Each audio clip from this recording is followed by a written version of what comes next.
ઘણા એવા મને છેલ્લે બપોરે એવું નક્કી કર્યું કે જિનેન્દ્ર અર્ચના પુસ્તક તો આપ સહુ પાસે છે. જિનેન્દ્ર અર્ચના ગ્રંથને આધારે, પુસ્તકને આધારે બે ત્રણ એમાંની રચનાઓ છે, એની વિશેષ ચર્ચા સ્વાધ્યાય લેવાનું મન છે. આપણે બબ્બે 3-3 દિવસ ચાલે એવા વિષયો, એમાંના કેટલાક સ્તુતિ અને સ્તવનો આપણે લેશું. અને ખૂબ મન થાય છે, ભરતનો વૈરાગ્ય નામનો એક અદ્ભુત પ્રકરણ જિનાગમમાં બહુ પ્રચલિત છે. ભરતના વૈરાગ્યની સાથે સાથે એક વૈરાગ્ય નામનો મહાકાવ્ય આદરણીય ડોક્ટર ભાલીલ સાહેબે લખેલ છે. એને આધારે નેમિનાથ અને રાજુલ, નેમિનાથનો વૈરાગ્ય, રાજુલનો વૈરાગ્ય, નેમિનાથ અને રાજુલ વચ્ચેના સંવાદો, રાજુલના પિતા ઉગ્રસેન અને રાજુલ વચ્ચે સંવાદો કેટલા અદ્ભુત અને વૈરાગ્ય પ્રેરક છે, એની બધી યથાયોગ્ય ચર્ચાઓ આપણે આગળના દિવસોમાં, આવતા દિવસોમાં કરશું. પણ અત્યારે બધા વિષયો હું મારા સ્મૃતિ પટ પર સુરક્ષિત રાખું છું. આપ સૌ જિનેન્દ્ર અર્ચનામાં વૈરાગ્ય ભાવના કરીને 258 નંબરનું પાનું છે. 258 पृष्ठ है जिनेन्द्र अर्चना. जिनेन्द्र अर्चना में 258 अध्यात्म और वैराग्य से भरा हुआ अद्भुत यह पाठ है वैराग्य भावना. वैराग्य भावना के आधार से हम आप लोग इस प्रकरण का स्वाध्याय लेंगे. 2 से 3 दिन तक इसकी चर्चा चलेगी. आज, कल, परसों 2-3 दिन तो इसकी चर्चा हम आप लोग विस्तार से करेंगे. इसमें अध्यात्म भी है, वैराग्य भी है. अध्यात्म और वैराग्य के साथ साथ एक चक्रवर्ती जैसा चक्रवर्ती जीव भी किस प्रकार से निर्ग्रंथ मुनि भगवंतों के चरणों में समर्पित होता हुआ निर्ग्रंथ मुनि अवस्था को प्राप्त करता है और देखते ही देखते संसार, शरीर और भोगों का संपूर्ण त्याग करते हुए जैनेश्वरी दीक्षा ले लेता है. ये वैराग्य भावना जो है पंडित भूदरदास जी ने लिखी है और इसमें वज्र नाभि चक्रवर्ती की परिवर्तन की सारी चर्चा है. वज्र नाभि चक्रवर्ती, बाकी और मैं विशेष आगम के आलोक में इस वैराग्य भावना की चर्चा यहाँ जरूर करूंगा. लेकिन ये जो वज्र नाभि चक्रवर्ती का जीव है, ये भी एक तीर्थंकर का जीव है.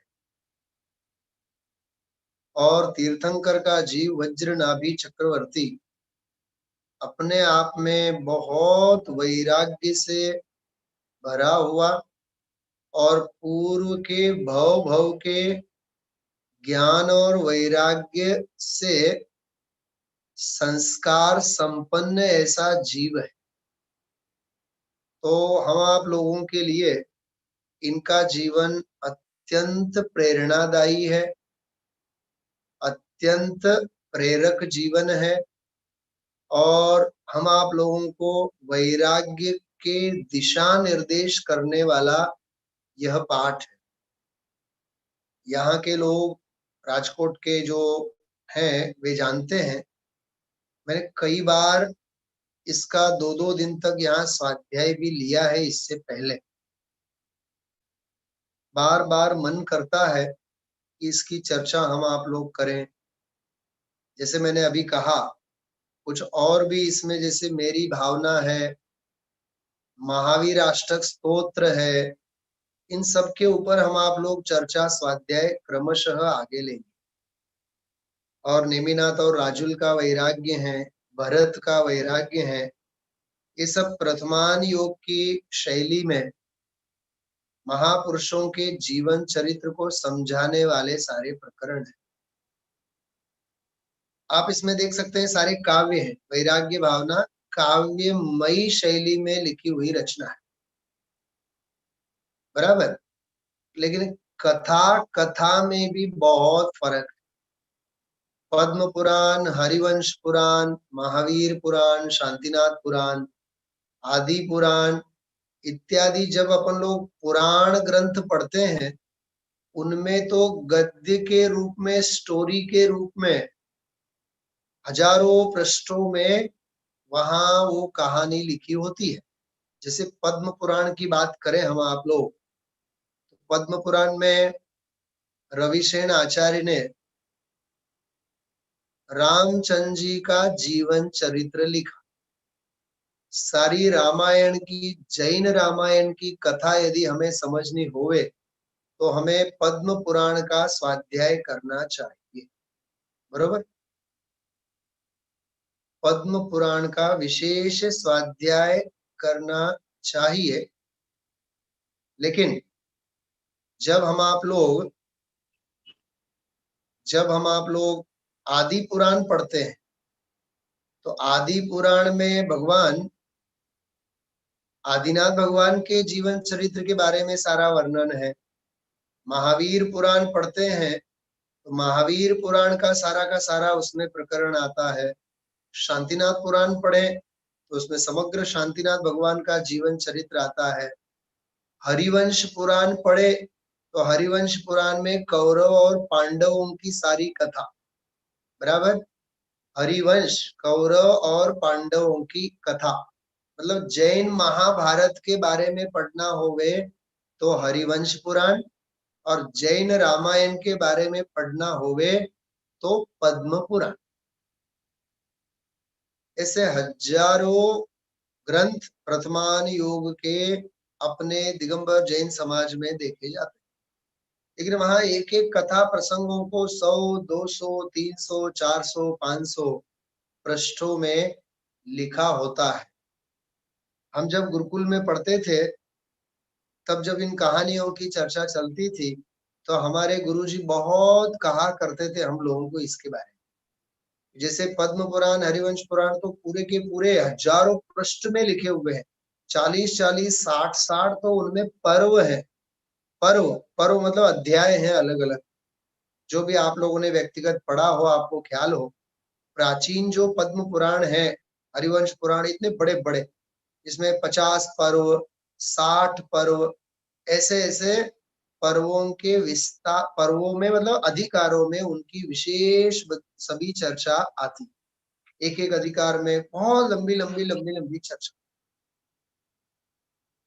लेकिन एक काव्य में, काव्यमयी शैली में जब अपन पढ़ते हैं, जैसे इसमें चक्रवर्ती वज्रनाभि चक्रवर्ती के वैराग्य की बात, मूल बात इतनी।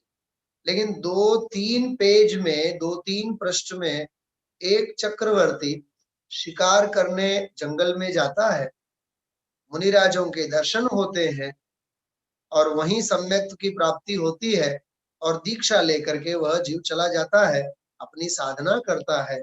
और साधनारत चक्रवर्ती का चिंतन क्या होता है, देखिए।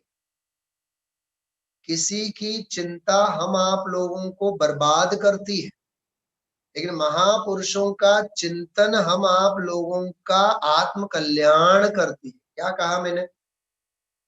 हाँ, समझ गए मैं जो कह रहा हूं? हाँ, किसी की चिंता किसी को बर्बाद कर सकती है, लेकिन महापुरुषों का जो चिंतन है वह चिंतन हम आप लोगों को आत्म कल्याण के लिए प्रेरित करती। इसलिए चिंता से मुक्त हो और चिंतन करो। क्या कहा मैंने? बात समझ में आ रही है? हाँ, ख्याल में आ रही है सभी को? हाँ,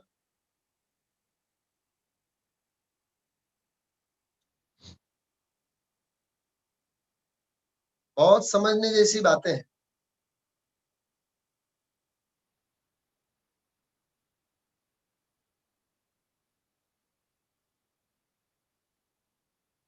दुखी होना होवे तो चिंता करो, सुखी होना होवे तो चिंतन करो। बस ये सूत्र हम आप लोग जीवन में याद रखें। चिंता करेंगे तो दुखी ही होंगे, चिंतन करेंगे तो सुखी ही होंगे। समझ में आई बात? हाँ, आत्म चिंतन का ये समय आया, पाके नर तन क्या खोया क्या पाया।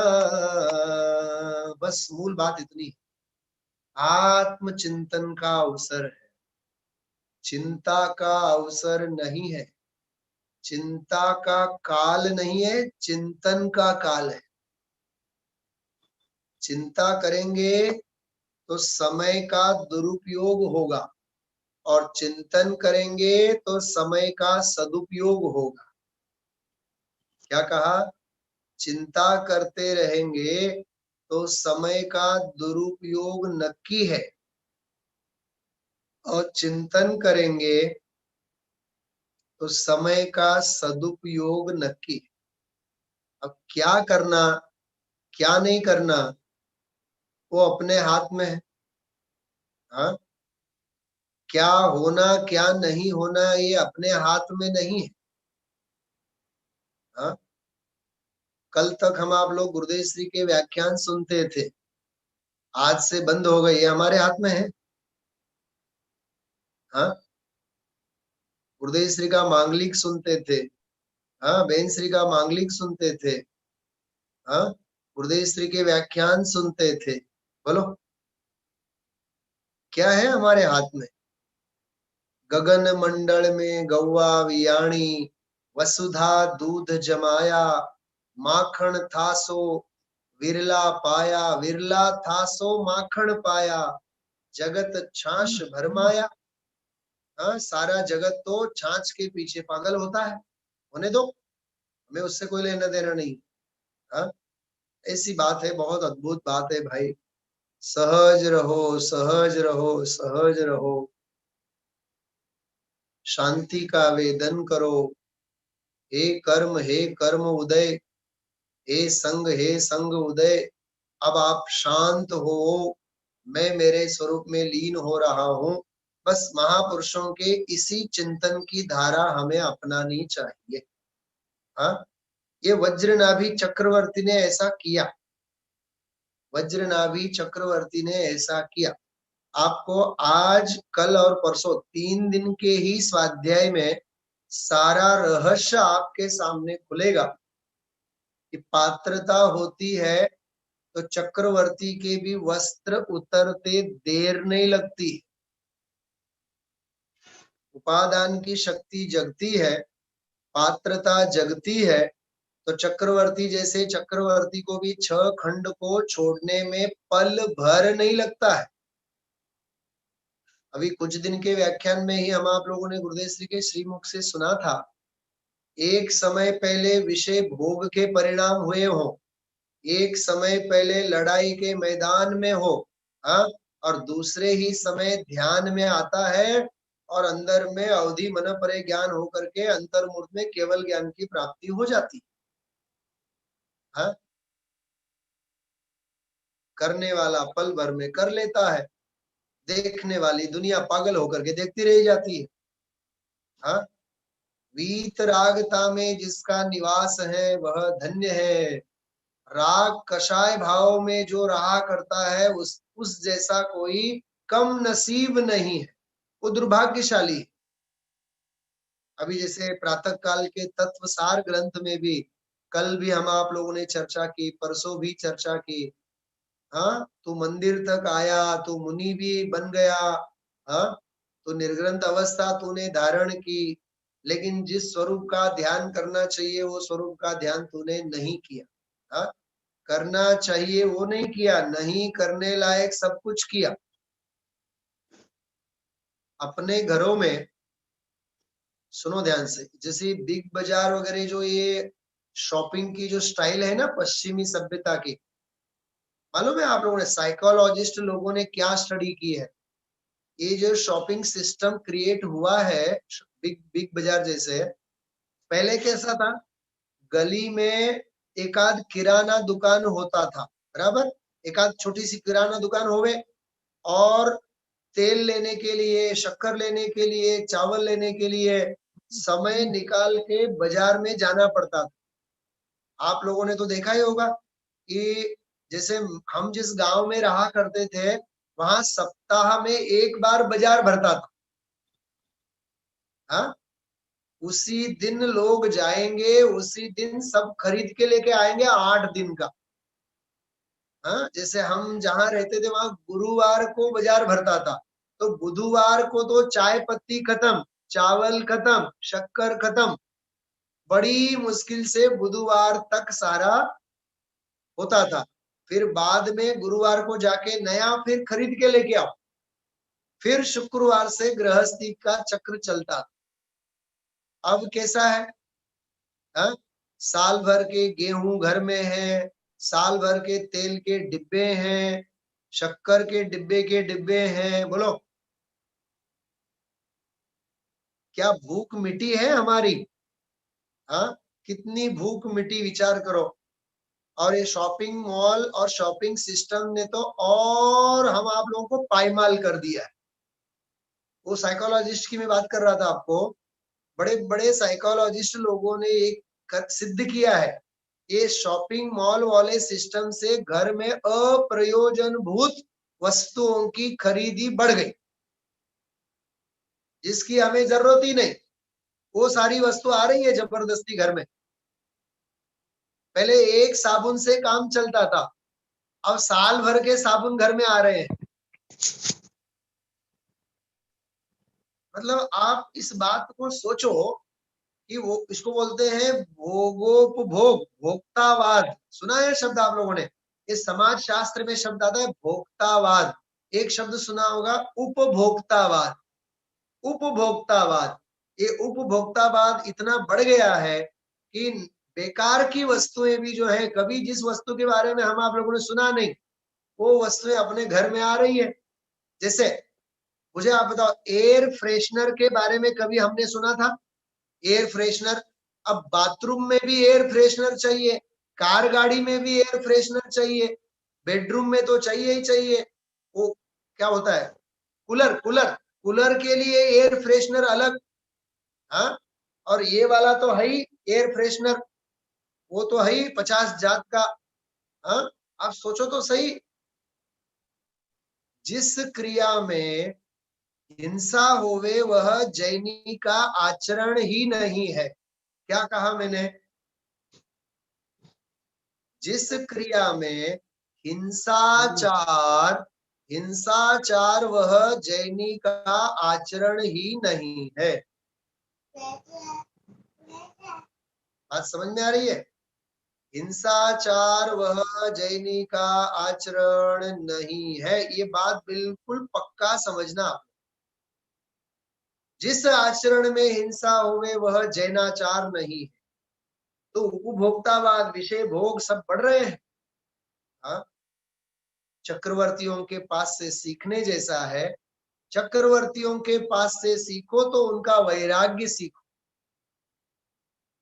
चक्रवर्तियों के पास से दिग्विजय की कला नहीं सीखनी चाहिए हमें, हमें तो उनके पास से वैराग्य सीखना चाहिए। समझ में आ रही बात? मैंने कहा था अभी कल परसों भी कहा था, आत्म कल्याण के लिए दिग्विजय नहीं चाहिए, आत्म कल्याण के लिए इंद्रिय विजय चाहिए। समझ में आ रही है? हाँ, आत्म कल्याण के लिए दिग्विजय नहीं, आत्म कल्याण के लिए इंद्रिय विजय चाहिए। ऐसा है भाई, इंद्रिय जयी बनो, इंद्रिय विजयी बनो। दिग्विजयी होने की आवश्यकता नहीं है। वो पुण्य का ऐसा योग होगा, चक्रवर्ती का योग होगा, तो दिग्विजय संबंधी जो उदय की विचित्रता आएगी, जब आएगी देखा जाएगा। लेकिन बहुत बाहर दौड़ने की आवश्यकता नहीं है। हाँ, इंद्रियों के ऊपर काबू करो, मन के ऊपर काबू करो, दौड़ते हुए मन को स्थिर करो। हाँ, वाचालता, बोलने की जो वाचालता है, बकबक मशीन जैसा, उस आदत को भी कंट्रोल में करो। मन, वचन और काया को हाँ दौड़ाओ मत, उनको जितना हो सके उतना कंट्रोल में करो। हाँ, तीन भुवन में सार वीतराग विज्ञानता, नमो त्रियोग समार, है कि नहीं? हाँ? नमो त्रियोग समार, मैं तीनों योगों को संभाल कर आपको नमस्कार करता हूं। चक्रवर्ती के पास से सीखने जैसा है। हाँ, क्या पावर हाउस काम करता होगा, विचार करो आप। एक समय पहले विषय भोग भोग रहे हो, एक समय पहले लड़ाई के मैदान में हो, और दूसरे ही क्षण ध्यान में बैठ जाते हैं और केवल ज्ञान को लेकर के उठ जाते हैं। हाँ? और हम आप सभी गृहस्थ एक जगह कहीं घूम के आए होते हैं, कुल्लू मनाली, साल भर ने सालों भर उसकी कथा, उसकी ठंडक को फील करते हैं। कुल्लू मनाली की ठंडक को सालों हम आप लोग फील करते हैं। मैं तो कई बार उदाहरण देता हूँ, 25 साल पहले शादी हुई होवे, अपनी शादी में रसगुल्ला बढ़िया जब बना था, जब वो स्वाद चखा था, 25 साल बाद भी जीभ के ऊपर वही रसगुल्ला का स्वाद है आज भी। इसको बोलते हैं आहार संज्ञा। क्या कहते हैं इसको? आहार संज्ञा। हाँ, अब इस आहार संज्ञा के आस्वाद से पाप लगेगा, पुण्य होगा? क्या लगेगा आप सोचो। 25 साल पहले रसगुल्ला खाए, विषय भोगों को भोगे, लेकिन उसका स्वाद, उसका आनंद आज की तारीख में भी चल रहा है। तो प्रतिक्रमण किस काम का? क्या प्रतिक्रमण, लाख प्रतिक्रमण करो, लेकिन वो वासना तो नहीं मिटी ना। क्या कहा मैंने? 25 साल पहले वाली जो वासना थी वो तो मिटी नहीं ना। इसलिए भाई, वैराग्य सीखना होवे तो चक्रवर्तियों के पास से सीखो। 6 खंड का राज्य लेके बैठे हैं, फिर भी वैराग्य वैराग्य वैराग्य वैराग्य। हाँ, ये वज्रनाभि चक्रवर्ती का वैराग्य बहुत अद्भुत वैराग्य है, जीवन में बहुत कुछ हमें सिखा देता है। पहले मैं आपको, ये पहला स्वाध्याय है, इसमें केवल और केवल 16 छंद है। आप लोग देखिए, जिनेंद्र अर्चना ग्रंथ निकालिए आप लोग, केवल और केवल 16 छंद है। 16 छंद में पहला छंद तो प्रस्तावना का है, परिचय का है, मंगलाचरण का है। दूसरे छंद में क्षेमंकर मुनिराज के पास चक्रवर्ती होते हैं उसकी बात है। तीसरे छंद में प्रदक्षिणा करके उनके उपदेश के लिए वह सन्नद्ध होता है, और तीसरे ही छंद में उपदेश सुनते सुनते चौथी पंक्ति में उसके वैराग्य की वहां घोषणा हो जाती। और चौथे छंद से लेकर के अब चक्रवर्ती की परिणति में उपदेश का असर, उपदेश का प्रभाव प्रारंभ होता है। बराबर ऐसे फिर आगे जा करके वह जीव चारों गतियों के दुखों के बारे में सोचने लगता है। छंद नंबर 5 और 6 मिली वैराग्य भावना सभी को। पेज नंबर तो मैंने 2 या 3 बार बोला अभी तक। हाँ, जिनेंद्र अर्चना पेज नंबर 258 बराबर। अब कल से साथ में लेकर के ही बैठिए आप लोग। हाँ हाँ, 258 258 कन्नड़ में कहूं, मराठी में कहूं? हाँ हाँ, सभी लोग साथ में रखो तो आनंद आएगा। चलिए देखिए, दूसरे तीसरे चौथे पांचवे छठे छंद की बात की। देखिए, पांचवे छंद से चारों गतियों के भ्रमण के बारे में क्षेमंकर अपने वज्रनाभी चक्रवर्ती का जीव सोच रहा है, वैराग्य के बारे में सोच रहा है, चारों गतियों के दुखों के बारे में सोच रहा है, पांचवें छठे सातवें छंद में।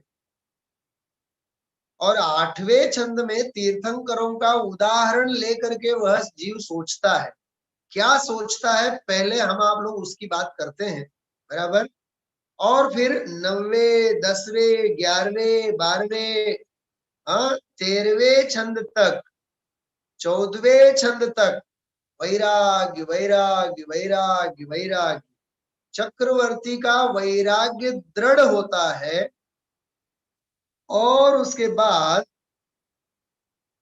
15वें और 16वें छंद में तो वज्रनाभी चक्रवर्ती सब कुछ छोड़ करके, सब कुछ त्याग करके अब जैनेश्वरी दीक्षा ले लेता है। बस इतनी इसमें चर्चा है।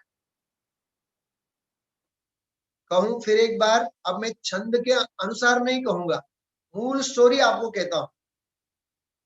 क्षेमंकर मुनिराज के पास चक्रवर्ती वज्रनाभी का प्रस्तुत होना, क्षेमंकर मुनिराज का वैराग्य में उपदेश का सुनना और चक्रवर्ती के चित्त में वैराग्य भावना का जागृत होना और संसार शरीर और भोगों से विरक्त होकर के अब देह का चिंतन, शरीर का चिंतन, संसार का चिंतन करते करते करते करते करते वैराग्य भावना के बल पर वह चक्रवर्ती सब कुछ छोड़ छाड़ करके जैनेश्वरी दीक्षा ले लेता है। बस एक वज्रनाभी चक्रवर्ती के वैराग्य से लेकर के जैनेश्वरी दीक्षा तक का सारा इसमें प्रकरण है। समझ में आया इतना प्रकरण? हाँ, अब मूल महापुराण आदि ग्रंथों में अपन लोग ऐसे चक्रवर्तियों के वैराग्य के बारे में पढ़ेंगे तो उसमें 100-200 पेज तक चलेगा वो, लेकिन काव्य में बहुत संक्षेप में इसमें कहा जाता है। इसका आनंद हम आप लोग लेते हैं, प्रारंभ करते हैं हम आप लोग। हाँ, देखिए पहला अंतिम छंद निकालिए आप लोग, अंतिम छंद, बिल्कुल अंतिम छंद, इसमें समापन है। देखो आप, परिग्रह पोट उतार सब लीनो चारित पंथ, निज स्वभाव में थिर भये वज्रनाभि ग्रंथ। हाँ, मिला छंद, अंतिम छंद। परिग्रह पोट उतार सब लीनो चारित पंथ, चारित्र का पंथ उन्होंने स्वीकार किया, निज स्वभाव में थिर भये, अपने स्वरूप में लीन हुए। वज्रनाभि ग्रंथ, वज्रनाभि निर्ग्रंथ अपने स्वरूप में लीन हुए, निर्ग्रंथ अवस्था को धारण करके चक्रवर्ती वन जंगल में चले गए। हाँ, हम आप लोगों को भी एक दिन ऐसा ही करना है। हाँ, घर परिवार को लात मारो, समाज को छोड़ो, संयोग को छोड़ो और निर्ग्रंथ मुनि अवस्था धारण करके बिना किसी को बताए निकल पड़ो, क्योंकि बताने के बाद रोकने वाले साधन बहुत है। हाँ, माँ बाप कहेंगे अभी आप छोटे हो, पत्नी कहेगी शादी ही क्यों की, बच्चे कहेंगे हमें बड़ा होने दो, हाँ, समाज कहेगी समाज की सेवा करो। बात समझ में आ रही है? इसलिए किसी के चक्कर में आने जैसा नहीं है। ये वज्रनाभी चक्रवर्ती जैसा वैराग्य लेकर के वन जंगल में चले जाने जैसा है। ऐसा यह वैराग्य का पाठ, अंतिम छंद, बरोबर। पहला छंद पढ़ते हैं, मंगलाचरण। बीज राख फल भोगवे, जो किसान जग माही, त्यों चक्री सुख में मगन, धर्म विसारे नाही। मेरा बस चले तो इस एक दोहे की चर्चा में 2-4 दिन तक करूं, इतना जोरदार छंद है ये। हाँ, देखो एक सवाल पूछता हूं, महीने भर की लाख की कमाई हो तो खर्चा लाख का करना कि 2 लाख का करना? क्या पूछा मैंने? महीने की कमाई लाख की होवे, वो नहीं कहते आमदनी अठन्नी, अठन्नी, और खर्चा रुपया। आमदनी अठन्नी की करो और खर्चा रुपया का करो। हाँ, अरे लाख की कमाई होवे तो भले 50,000 खर्च भी कर देंगे तो बाकी का 50,000 इन्वेस्ट करके रखते हैं, वृद्धावस्था में काम आएगा। क्योंकि हर एक को पता है जब बूढ़े होंगे तो बीमार तो पड़ेंगे। हाँ, मराठी में तो क्या कहते हैं, जितने भी लोग मराठी के जुड़े हैं आप लोग तो जानते हैं, हाँ, म्हातारपण न दे देवा, हाँ, हे देव हमें बुढ़ापा नहीं चाहिए। लेकिन हमारे नहीं चाहने से क्या होता है, वो बुढ़ापा आए बिना नहीं रहता है। एक और बात सुनो, कई लोगों को तो युवावस्था में ही बुढ़ापा आ जाता है। क्या कहा मैंने? इसका व्यंग्यार्थ समझना, इसका भाव समझना। कई लोग तो युवावस्था में ही बुढ़े हो जाते हैं। बाल से नहीं कह रहा हूं मैं, बाल से नहीं कह रहा हूं, विचारों से। और न जाने विचारों के कैसे अपन लोग बूढ़े हैं। सबसे ज्यादा वृद्धावस्था तो हमारा वैचारिक बुढ़ापा है। समझाए छे? हाँ, वैचारिक बुढ़ापा वो सबसे पहला बुढ़ापा है। जैसे आजकल एजेड लोग जो होते हैं वो एक ही बात लेके बैठते हैं, नहीं old is gold, old is gold, जुनते सोन, जुनूते सोनू। अरे न्यू इज प्लेटिनम नहीं है, जो नया है वो प्लेटिनम है। संस्कृत में तो उसे लिखा हुआ है, पुराण मित्तेव न साधु सर्वम। पुराण मित्तेव, जितना जो भी पुराना है वो सब साधु नहीं है, श्रेष्ठ नहीं है। हाँ, अच्छा, अपने घरों में दरवाजे पे पुराने बड़े बड़े ताले लगते थे, अब लगते हैं बड़े बड़े ताले? पुराने तालों में और आज के तालों में फर्क नहीं पड़ा? हमारे फ्लैट में, हमारे बंगलों में ताले कैसे लगते हैं? वो दरवाजा ही दरवाजा के अंदर ही सब फिट होता है कि नहीं? तो उस लॉक सिस्टम को अपन ने स्वीकार किया कि नहीं? है, वहां अपन लगा नहीं नहीं हमें तो अलीगढ़ी बड़ा ताला लगाना है, उस पुरानी वस्तु को लेके बैठते हैं। ये वैचारिक बुढ़ापा है। क्या कहा मैंने? ये वैचारिक बुढ़ापा है। ये बाप दादा की परंपरा चलाने की, कुल परंपरा से धर्म परंपरा को चलाना, ये तो ग्रहित मिथ्यात्व है। 7वें अध्याय में पढ़ो आप, मोक्ष प्रकाशक। हाँ, बाप दादा की जो परंपरा चल रही है, हमारी तो ऐसी परंपरा है, हमारी तो ऐसी परंपरा है, ये वैचारिक बुढ़ापा है, वैचारिक बुढ़ापा है। हाँ, समझाए छे? हाँ, कुछ नया बनो भाई, नया क्रिएटिव बनो, कुछ नए विचारों को आयाम दो, उनका स्वागत करो। हाँ, पहनने ओढ़ने में, विषय भोगों में, हाँ, गाड़ी बंगले में हम आप लोग सब मॉडर्न है। हाँ, लेकिन जब धर्म की बात आती है, जब संस्कार की बात आती है, तो इसमें पुराने ख्यालों को आगे धर देते हैं अपन लोग। बोलो ये बात सही है कि नहीं? हाँ,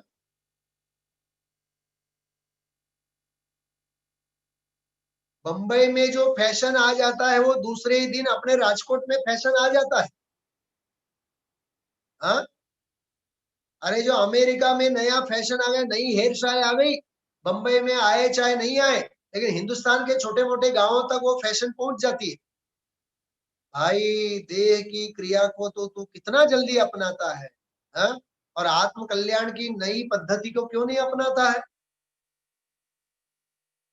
तो चक्रवर्ती का विवेक कैसा होता है? बीज राख फल भोगवे। जैसे किसान होता है ना, किसान वो क्या करता है, नया अनाज जब आता है तो अगले साल बोने के लिए, अगले साल जमीन खेती करने के लिए बीज को पहला सुरक्षित रखता है। समझ गए आप लोग? मुझे याद है, सुनो आप लोग ध्यान से, हम जिस गुरुकुल में पढ़ते थे, उस गुरुकुल में, गुरुकुल की बहुत बड़ी खेती थी, लगभग 100 एकड़ की जमीन, 100-150 एकड़ की जमीन थी। तो वहां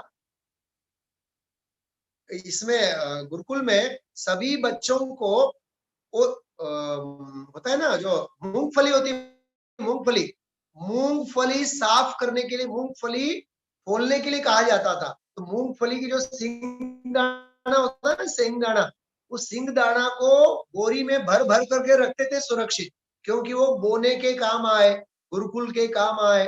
पहले बीज को रखा जाता है सुरक्षित, फिर खाया जाता है। सब कुछ खाया नहीं जाता है। बात समझ में आ रही है? हाँ, एक बहुत बड़ा फल फल समझो आप, लेके आए, बच्चों को बड़ा भाता है, तो एक ही बैठक में सब खाने देते हैं अपन लोग? नहीं, सांझ माटे राखो, काल माटे राखो, कल के लिए थोड़ा रखो, परसों के लिए थोड़ा रखो।